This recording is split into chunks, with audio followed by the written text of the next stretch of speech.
দেখুন, শঙ্খ ঘোষের একটা কথা বলে শুরু করছি যে নিজের জয়ের কাছে পরাজিত হয়েও না কখনো, বা ম্যাকিয়াভেলি রাজপুরুষের একটা কথা খুব উল্লেখযোগ্য যে কোনো জয় এত সার্বিক হয় না যে বিজয়ী পক্ষের কোনো দায়বদ্ধতা থাকে না।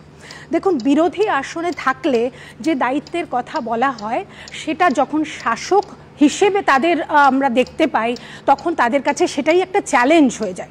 তৃণমূল কংগ্রেস যখন সিপিআইএমের শাসন থেকে বাংলাকে 2011 সালে সরিয়ে এসেছিল তখনও তাদের কাছে অনেক চ্যালেঞ্জ ছিল। তাহলে তৃণমূল কংগ্রেস এই কয়েক বছরে কি কাজ করেছে? নিশ্চয়ই প্রচুর কাজ করেছে। তাদের সবথেকে বড় হচ্ছে জনকল্যাণমূলক যে সমস্ত প্রকল্প। 2012-13 যেখানে পরিকাঠামো ব্যয় ছিল 24%, সেটা 18-19-এ 73% বৃদ্ধি করেছে। তারপর থেকে অবশ্য ডাউন ট্রেন্ড দেখা গেছে। কাজেই অনেক কাজ তাদের, সমব্যথীর মতো প্রকল্প যেখানে মানুষকে দাহ করার জন্য মাননীয় মুখ্যমন্ত্রী টাকা দিচ্ছেন। কাজে অনেক কাজ করেছেন, কিন্তু তার সঙ্গে তাদের চ্যালেঞ্জ হয়ে গেছে যে প্রশ্নগুলোয় তারা বিদ্ধ হচ্ছেন, সেটা হচ্ছে দুর্নীতি, শিক্ষা, স্বাস্থ্যের অবনতি এবং সব কিছুর মধ্যে একটা দুর্নীতির কথা বারবার উঠে আসছে। যেখানে বাঙালিদের সবথেকে বড় অস্মিতার জায়গা হচ্ছে শিক্ষা, এ বিষয়ে কোনো সন্দেহ নেই।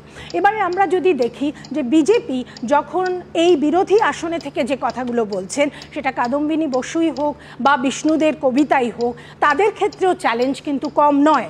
তার কারণ হচ্ছে বাঙালি অস্মিতার সঙ্গে এই ধর্মনিরপেক্ষ ভাবটা অঙ্গাঙ্গিকভাবে জড়িত। কাজে সেখানে এই চ্যালেঞ্জটাও কিন্তু বিজেপির সবথেকে বড় চ্যালেঞ্জ বলে আমার মনে হয়। আজকে মাননীয় প্রধানমন্ত্রীর মুখে আমরা উন্নয়নের কথা শুনলাম, খুব ভালো কথা, কিন্তু এটা তো ঠিক কথাই যে বাংলা তো 1 নম্বর ছিল। জাহাজ নির্মাণ, বাষ্পচালিত তাঁত, আয়রন অ্যান্ড স্টিল কোম্পানি, কাগজ শিল্প, খনিজ শিল্প, 96% কয়লা বাংলা থেকে রপ্তানি হতো।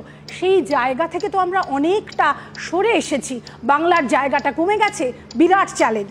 কাজে এটা যেমন একটা ব্যাপার।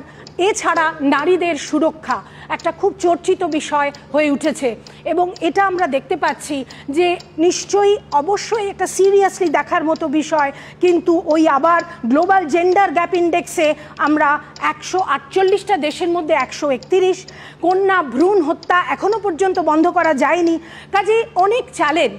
কাজেই সব বাল্য বিবাহ তো নিশ্চয়ই আছে। কাজে অনেক চ্যালেঞ্জ। তার থেকে এছাড়াও আরেকটা কথা বলবো, অপুষ্টি। যেখানে শিশুদের অপুষ্টিটা বিদেশে সেমিনারে আমরা আলোচনা করছি, সেখানে মিড ডে মিলের বরাদ্দ বাড়ছে না, যাতে একটা বাচ্চাকে 7 টাকা 5 টাকার বেশি বরাদ্দ করা যাচ্ছে না, যাতে একটা ডিমও হয় না। কাজে অনেক চ্যালেঞ্জ রয়েছে।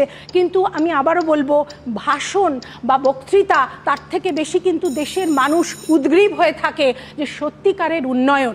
সেটা টিএমসি গভর্নমেন্ট এসে অনেক উন্নয়ন নিশ্চয়ই করেছে, তাদের জনকল্যাণমূলক প্রকল্পের কোনো বিকল্প হয় না, কিন্তু তার সঙ্গে যে সমালোচনায় তারা বিদ্ধ হচ্ছে সেটা কিন্তু তাদের কাছে চ্যালেঞ্জ থাকবে। এবং যারা বিরোধী হিসেবে লড়াই করছেন তারা নিশ্চয়ই বলবেন সেটা শুধুমাত্র মা দুর্গা, মা কালীর নাম নিলে হবে না জয় শ্রীরামের বদলে।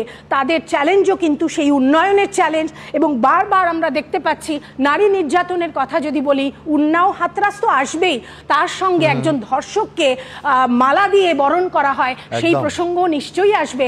কাজে আপনি আচরি ধর্ম পরের শিখাও, এটা যেমন কথা। আরেকটা কথা বলে শেষ করব, ড্যানিয়েল কানিম্যানের একটা খুব ইম্পর্টেন্ট থিওরি ইকোনমিক্সে আছে, যেটা হচ্ছে আমরা বলে থাকি ম্যান ইজ র্যাশনাল, কিন্তু উনি উল্টো কথা প্রমাণ করেছেন, ম্যান ইজ নট র্যাশনাল।